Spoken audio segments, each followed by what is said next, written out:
You are listening to All Burgundy and Gold Everything Commanders pregame show powered by the Urban Sports Scene and Fox Sports Radio 96.9 FM and 1340 AM Hopewell, Virginia.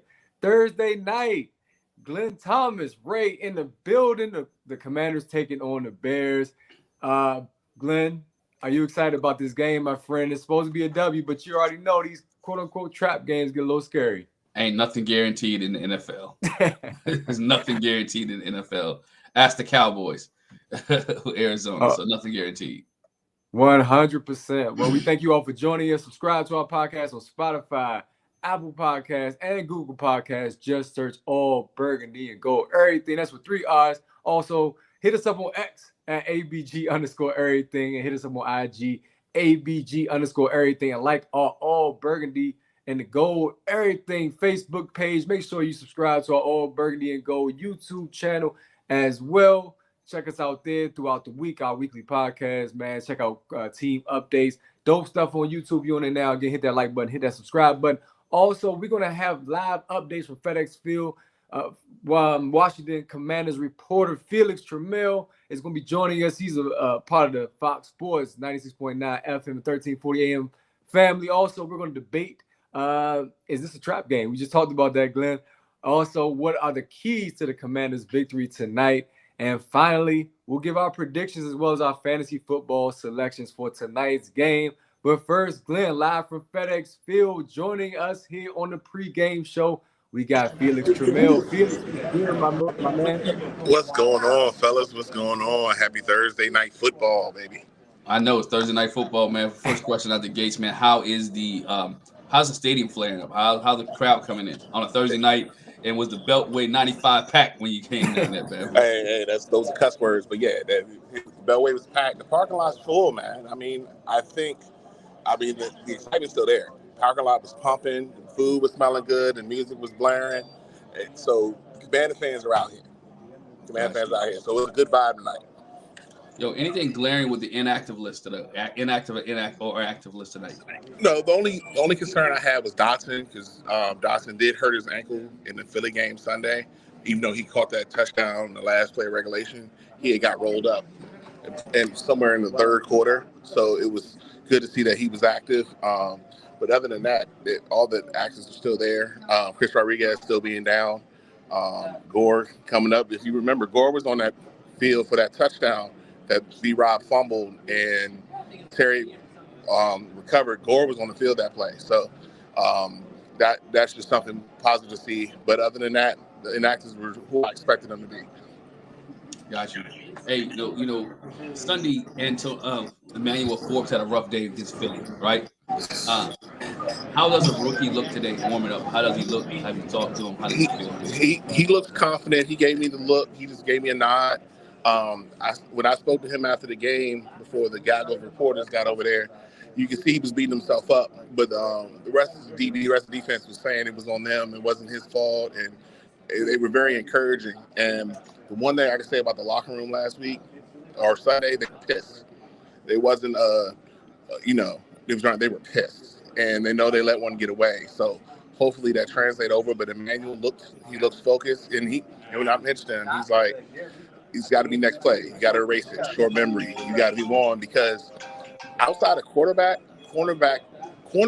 might be the second most arrogant position on the field outside of quarterback. And you have to be dynamic. You have to take risks, because it's a lot of times it's you one-on-one, and you're kind of outnumbered with the ball and the receiver. So, but Forbes has the right mentality.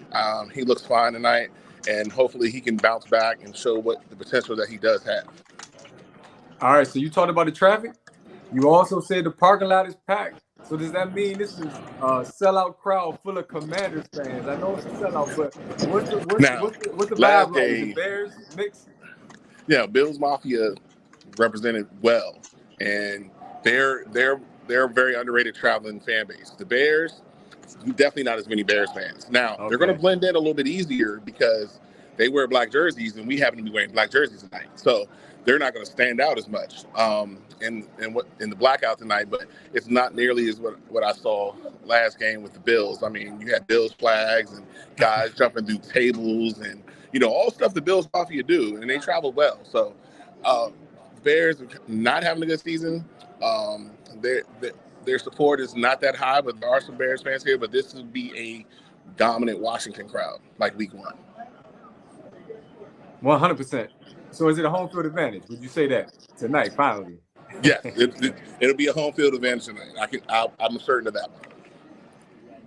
All right, so what do the Commanders got to do to avoid a letdown performance, in your opinion?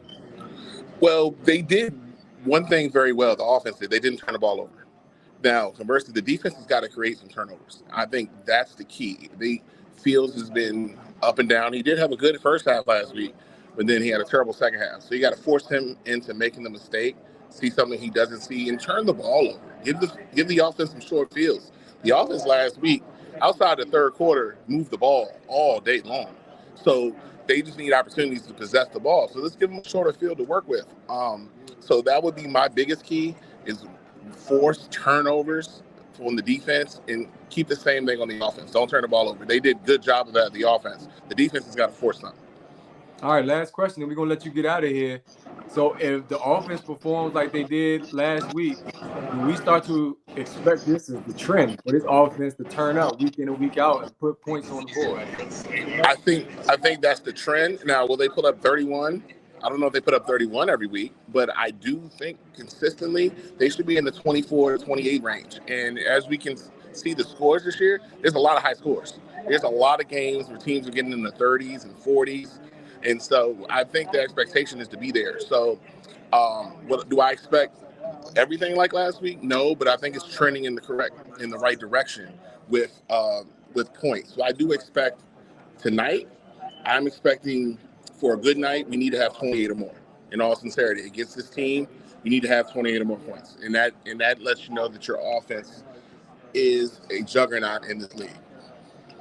All right, thanks for joining us. Appreciate the information. Hopefully the Commanders win. We'll chop it up again. Appreciate it. Thank you, sir. Yeah, man. Y'all take it easy. Enjoy the game. Yes, sir. All right, man. That was Felix Trammell, Fox Sports 1340 AM, 96.9 FM, a Washington Commanders reporter. Ray, y'all talked about it. We talked about it earlier. How can Washington avoid this from being a trap game? I'm going to put a comment up from George because I want to really talk about this because this has turned into a trap game. We Dick Butkus, rest in peace, Dick Butkus. How can Washington Commanders, with the Bears having a little bit of momentum here in the Nuke, how can they stop this from being a trap game?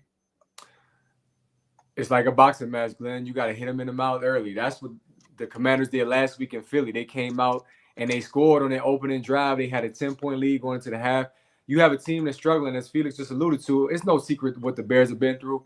As a matter of fact, I was talking about this early in the week where the Bears are now referred to as the new Washington. So it's a lot of disorganization. There's a lot of stories unrelated to football. Justin Fields was perceived as questioning the coaches. You got the receiver, Claypool, who's on the trading block, told not to show up at the facility. So there's a lot of stuff going on that can distract this football team. And if you go out there and hit them in the mouth, you take their hope early. As Wole talks about being that dog, and then also the defense being a defense that takes your lunch money, not gives you lunch money, meaning, hey, listen, not being a bender, don't break. I hate to mention what Wole always talks about. He wants that defense to be stout, and I think you have an opportunity to get them out of there early by coming out strong in the first quarter. Hopefully they can defer and get an early stop defensively. Yeah, that's a good thing. Do you want them to defer or do you want them to be offensively? I'd rather them have the ball first. I want to see this offense. Last week was the first time they acted on the first drive of the game, which I thought set the tone. They actually drove the field and scored for the first time all season. To me, if I'm Ron Rivera or I'm Eric Bieniemy, I want to see if this team can duplicate that emotion or that success offensively that they had last week. Usually I don't take the ball first, but in this case, as you talk about imposing your will, let's see what you can do against this Bear team that is, again, as you mentioned, has a lot of issues, have a lot of problems, right? People thought the Bears coming into the season would be had turned the corner. They thought they were going to be a little bit better. Right now, it seems like they're in great turmoil.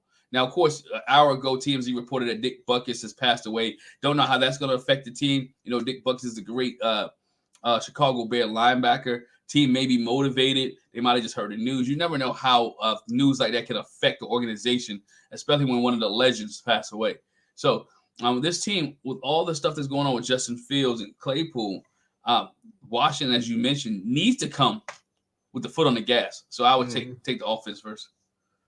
Oh man, that's an interesting decision. But you know what? At first, when you mentioned it, I'm like, nah, you definitely defer. But then when you referenced last week, like it's the first time they got the ball and they were able to do something with it. Hey, might as well keep it going. If it's not broke, don't fix it. Give yourself opportunity to maybe start a different type of trend offensively and get your young quarterback that confidence, because his last home game, we know what happened against the Bills.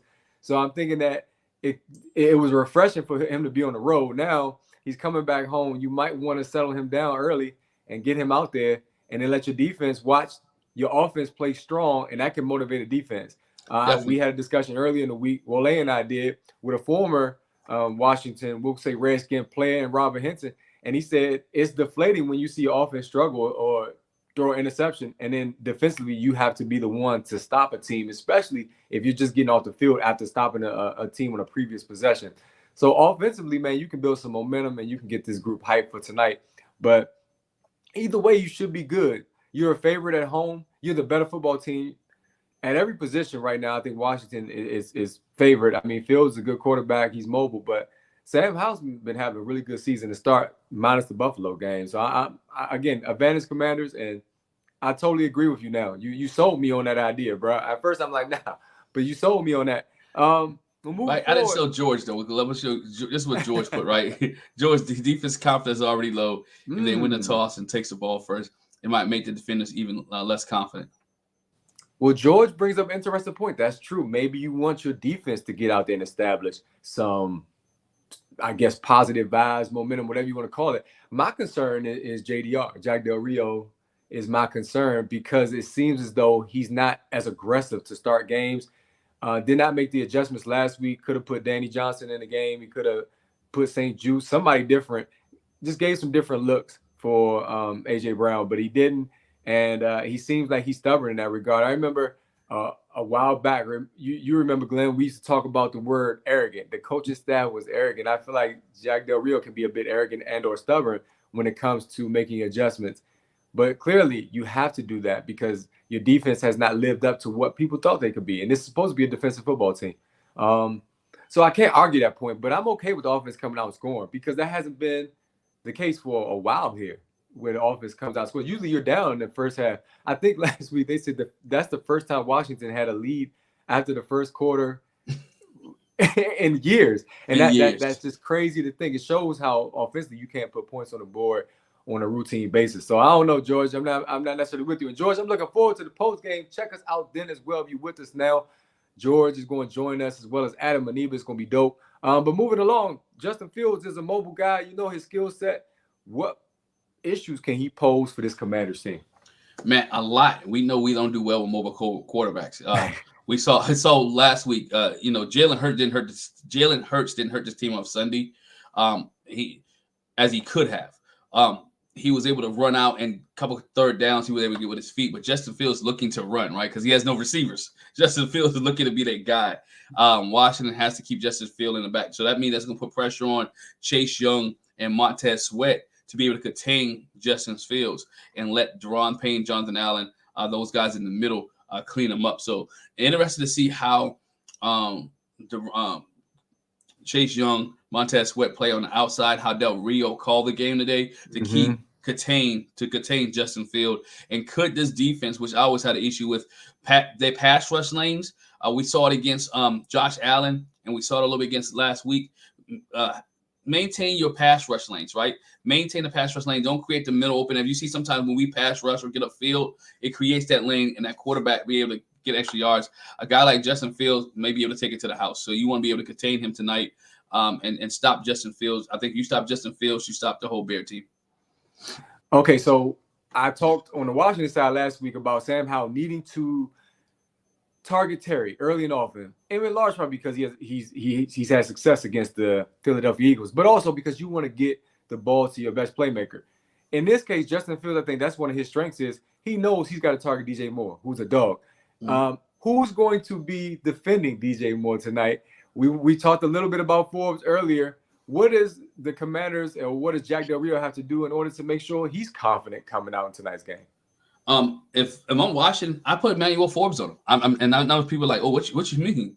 I'm like, yo, put him man. Because if you look at it, Emmanuel Forbes has been guarding everybody's dog. He did Stephon Diggs. He did last week.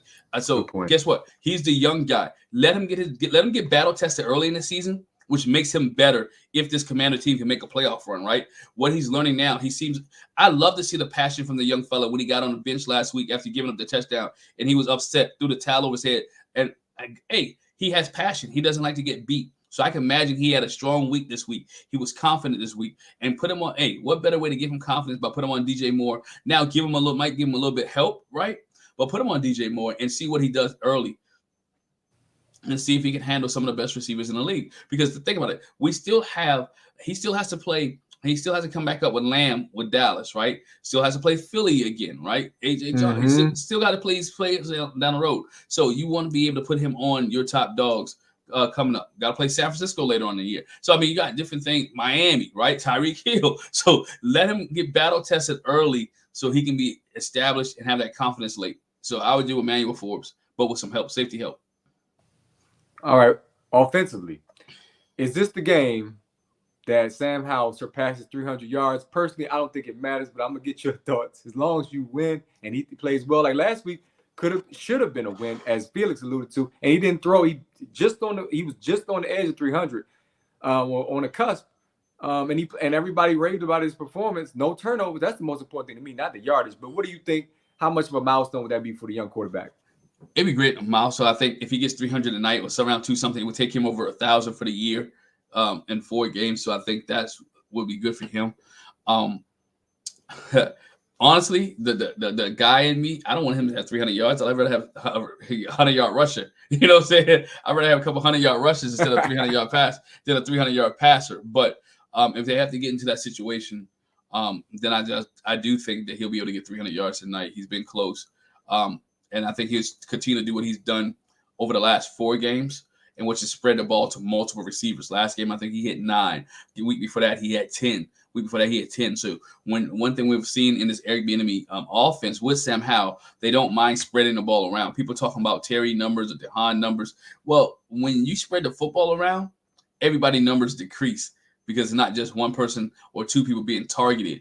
It is a multiple people being targeted. It is a team effort, and that's what we see in this offense by Eric Bieniemy, that he's allowing Sam Howell is being able to spread the wealth. Shoot, I think De'Ami Brown has more catches this year than he had all of last year. I mean, so it's like, the ball is being spread around. Is George still listening? I wonder. George, if you are, bro, drop some of those keys to victory for tonight so we can read those off and we can give our analysis as well. If you're watching on YouTube, Facebook, X, just drop those comments. Let us know the keys for the Commanders' victory tonight. Glenn, I'm going to start with you, bro. And your eyes, you just alluded to a 100-yard rusher. What would it take, or what's the keys to victory tonight for the Commanders? One of the keys to victory, again, is to keep Sam Howell upright. That's one of the keys to victory. Make sure he doesn't get hit 9 times or get sacked 9 times, right? They limit the number of sacks he got last week against the Philadelphia defense, and he was able to do very well. If your offensive line, your goal tonight is at home is to not let Sam Howell get hit. Also, to be able to create running lanes for Brian Robinson. Think about it. Brian Robinson is running the football, right? Running hard. Brian Robinson is in the top 5 rushers, right? So you got Brian Robinson. He's doing well. Hang on to the football. We almost saw a fumble last week that could have cost us, but Terry was able to be there and pick it up. So run the football, keep Sam Howell upright, and defensively, don't give up 28 points. Get off the field on 3rd down. Wole just chimed in via text. He texted me just talking about how talented of a receiver that DJ Moore is. So I'm sure that's a key to victory right there, is making sure that you stop him, because he's their top target and he's that guy, man. When he gets rolling, I've seen him as an Atlanta fan when he was, of course, a member of the Panthers. That dude, hey, he's one of the top receivers in the league, especially when he's hot. And I know Justin Fields is going to target him early and often. Running the football is definitely a key for me. Keeping the chains moving, time of possession, not turning that football over. Glenn, I agree with everything that you said. I want George to kind of come in here. I'm gonna send George the link because he said he might have some time to jump in. George always has real 100% analysis, and he's going to join us too afterwards. But special teams, we had some comments early in the week, Glenn. I want to get your thoughts on this. It's kind of going off script a little bit, but there's some people rumbling saying that Jamison Crowder is not the guy. But then you had Dax Milne. People said he wasn't the guy. What do you do to improve that situation? Is there something else you need to try? Antonio Gibson, I guess ball security is the issue with putting him back there. So what do you do? You stick with Jamison Crowder. Crowder has not hurt you. He has done better than Dax. And then you mentioned why you don't put Antonio Gibson back there. And you're not gonna put Jahan Dotson right there, right? The other guy you could put back there is maybe Pringle. You could put back there. But I would stay with Jamison Crowder. He secures the football. He least attempts to try to get extra yards, right? He had the blunder on Sunday with the fair catch where he says he believed he was trying to block the sun for whatever it's worth, right? But Jamison Crowder is right now is the best option that this team has back there returning punch. So you stick with Jamison Crowder. Okay, so do we have any comments in terms of keys to victory right now? Yeah, let's see what we got here. Let's see. I'm looking myself. George, George got here. X right now. Here goes George. Key to victory. Defense must hold fields under 30 yards rushing and forcing to throw the ball from the pocket. Sam Howell did a great job taking care of the football. If Howell has 0 turnover, Washington wins. See, that's where we are. We're in agreement. That turnover battle is real, man. And that was huge on the road in Philly last week. Definitely. Oh, that's definitely huge, man. They don't turn the ball over. You have an opportunity to win. Wole says play defense. Actually play defense. Well, I think they need to dominate, as Wole always talks about. They need to dominate defensively tonight. Hit Fields. Fields a tough dude, though, man. He's relatively big, so you got to secure the sack. Now, that's challenging sometimes with the rule changes in football, and I think that affects the Commanders and the style that they play. You try to avoid those penalties. But defense, running the ball, controlling the clock, not turn the ball over, I think that's typical stuff for Sam Howell. I want to see him continue to grow tonight. I want to see EB continue to put his imprint on this team because fans had the nerve to say, what was it? Right after the Buffalo game, I don't see a difference between Scott Turner's offense and EB's. I mean, they're still not scoring a lot of points. I'm like, you got to be kidding me. So I want to see Sam Howell go ham tonight. 300 yards doesn't matter, but if he throws 3 touchdowns and he throws a 250, his completion percentage is somewhere 75% and above. I'm cool with that. I want to see him continue to get better. I know running the football is key. You got to balance it out. But I like this offense. As you, Glenn, referred to him a couple weeks ago, what did you call him? You said prolific. Yeah, prolific. If this is truly a prolific offense, you got a bad team coming to FedEx, man. Put your foot on their necks. But you know what? Go back to your point where you said about teams talking about Eric Bieniemy is not better than Scott Turner, right? I want to stay there, right? Because think about it. This team, and we go back just since Eric Bieniemy's been here, right? This team scored 29 points in the preseason game against the Ravens, 21 points against the Bengals. They scored 20 points against against the Cardinals. They scored 35 points against the Broncos. Of course, they had 3 points against the Bills, 31 points last week against the Washington Commanders. Where is it that Scott Turner scored 30-some points at last year? Right? I'm just numbers don't lie, right? We say numbers don't lie. 32 points against the Eagles week 4. I mean, when they beat the Eagles was 32-21. But other than that, they barely was hitting 20 points, right? Yeah. They was barely getting 20 points a game, right? And so EB comes in and this team is consistently, right? 28, 29, 31, 30, consistently in the high 28s to 30. Except for one game this season. How can you, let's compare apples and apples, right? Let's look at the numbers. Don't go out of your fandom or how you feel because you're upset they got blown out by Buffalo. It happens, right? Come on, one bad game and people getting ready to throw EB back to Kansas City.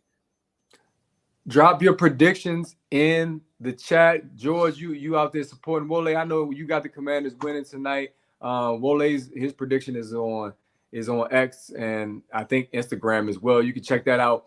Glenn, I guess I can let you go first in terms of what's your final score prediction, and then we'll get George's, and I'll give you mine, and we'll get ready to close this pregame show. Man, it's been dope because we all are confident based on Eric Bieniemy largely. He's brought such a swagger to this group, man, where the Commanders have the potential to go out and outscore somebody. That's amazing. Yeah. I got them winning tonight, man, 28-14. Ooh, okay, 2 touchdown victory. So you feel like you're going to be in a place where you can just relax to close the game as a Commanders fan. Because most of the time, Commanders fans have high blood pressure come fourth quarter, come the last 5 minutes of most ball games. Yeah, dude, I think they're gonna come out quick. I think they're gonna come out quick. I think they're gonna come out fast. I think they're at home. It's gonna be exciting. It's a Thursday night game. It's different. They got the black uniforms on tonight, right? They got the black uniforms on Thursday night football. I heard somebody talk about last week. I can't remember if it was on ESPN or whatever channels I was watching. Like, dang, they messed up. They announced that the next week's game is the Bears and the Commanders. Like the Commanders were trash at that point, right? Like the Commanders only had lost one game at that point, right? It's like people are going to tune in because, again, the Commanders are a must-see thing. And that kind of like I mentioned a couple weeks ago, Colorado. People want to see the Commanders, new ownership, new team. There's people here in D.C. want to watch them, man. Did you just compare them to Colorado? Hey, hold on. So I'm going to tell you why. Because guess what? People look how many people are going to start showing up at Commander games, right? That didn't never show up before. Look how many people start showing up to Colorado games because of change of coach and change of scenery. Their opportunity here, look how many alumni came back because of the Commanders and Dan Snyder leaving. Champ Bailey finally came back in the house. Each week is more alumni that's there. So in DC is the place to be right now. If you want to be if you're a Commanders fan, you want to be in the house. It's another sellout, right? This is the third home game and the third sellout. It don't lie. People want to be there. I agree with that part. I don't think the comparison is apples to apples, but I understand where you're coming from in terms of alumni coming back, excitement about EB and the ownership. Totally. And you know what? You should be selling these games out because you can help that process of this team turning that new page. And I think that the fans are starting to get it. Don't sell your tickets, even though Buffalo, as everybody's pointed out to me, they do travel well. I get it. Well. But tonight, the blackout, I like the theme, and I think that the fans will be engaged, and it's up to the players to bring it. Do we have another final score prediction? We got one from George. George here. George pick is 42-7. Before the Buckets news came out, Bears have to play to honor him, or the fans would go crazy. So he thinks the Bears is going to play a little bit more. And George also agrees with me. He says Glenn is dead on with the Colorado comparison. Man, that'd be a fun debate for another show, man. Maybe on the post game. You know what, George, you're going to join us for the post game. And I think we can have some fun talking about that. That's hilarious right there, especially when you compare the head coaches and all. But fantasy football. I don't even play fantasy right now, Glenn, but we got to pick the fantasy players. We got to get some good advice for those. If you still contemplating starting somebody for this game, I'm torn between starting Brian Robinson because I'm with you, Coach Glenn, that running the football is going to be a key. And Brian Robinson, he played so well last week. He's hard to tackle. Mm-hmm. But then also, I want this Commanders defense to come out and put up some good fantasy points, meaning turnovers, potential scores, sacks. Mm-hmm. So I'm torn. If you or me, which one would you go with? If you right there under the gun, because you got to make that substitute. You got to put that play in now. What you going to do? I'm going with, if I had to put on the gun and I had both the Commanders defense and Brian Robinson, I'm going to put Brian Robinson in. Because I think he's going to have multiple opportunities to score touchdowns plus the yards. I do think this defense is going to do well tonight. But, of course, depends on your fantasy league, how much turnovers are. You know what I'm saying? So this team has to cause that, turnovers, a dime a dozen. Because I do think the Bears do score tonight. I don't think and I think the Washington Commanders get sacks. But I think the Bears do score some points. So, any other comments, predictions out there before? Okay. Another one, George got here. His comment after the Dick Buckets news is 27-23. He thinks it's going to be close. It's going to be a hard-fought game. Okay, George, so everybody's going to take their Lipitor, whatever them blood pressure meds are. And then George also says this. My bad. Go ahead. George also said this. If he's playing fantasy, his number one pick will be Washington. And Cole comment for the Bears. Okay. All right, well, Brian Robinson is that dude, man. I would love to see him go out and run for 100 yards and 2 touchdowns, bro. Yo, absolutely. He absolutely got 836 yards, 839 yards. Well, since week 10 of last season, he has 839 yards since last.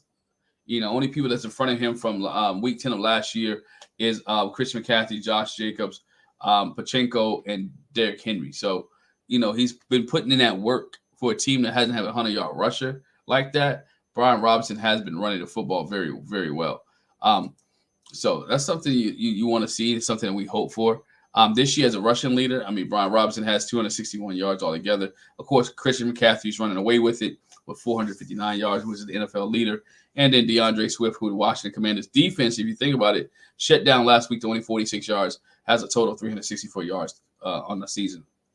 So, I appreciate your expertise when it comes to not just, of course, the X's and O's, but also player personnel. Because Brian Robinson, I think, is somebody who could be a Pro Bowl running back, and he's proven time and time again that he wants to be a workhorse, man. So I think you spot on with that, Glenn. You guys gave your predictions.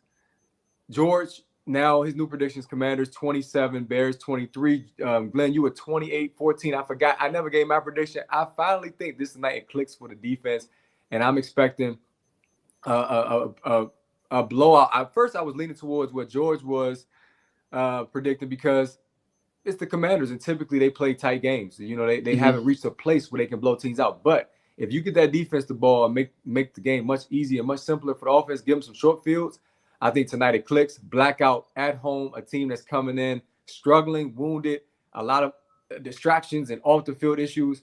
So I'm gonna go Commanders 31. I think they score over 30 again, and I'm gonna go Bears 10. Ooh. So the post game, if it goes the way Glenn, you and I are predicting, if they win by 2 scores or more, the post game is gonna be lit. So of course, join us for the All Burgundy and Gold post game show right here, powered by the Urban Sports Team, Fox Sports Radio, 96.9 FM, 1340 AM, Hopewell, Virginia. We're gonna be streaming live on YouTube, X, and Facebook, and of course, subscribe to our podcast on Spotify, Apple Podcasts, and Google Podcasts. Just search All Burgundy and Gold Everything. Get us with 3 R's. Hit us up on X, ABG_everything. And hit us up on IG. Same thing, ABG_everything. And like our All Burgundy and Gold Everything Facebook page, make sure you subscribe right here to the All Burgundy and Gold Everything YouTube channel. Glenn, I appreciate you, man. You've been listening to All Burgundy and Gold Everything, powered by the Urban Sports Scene and Fox Sports Radio, 96.9 FM, 1340 AM. Hopewell, Virginia. Hey, man, see you after the game. Commanders get the big win. It's going to be dope.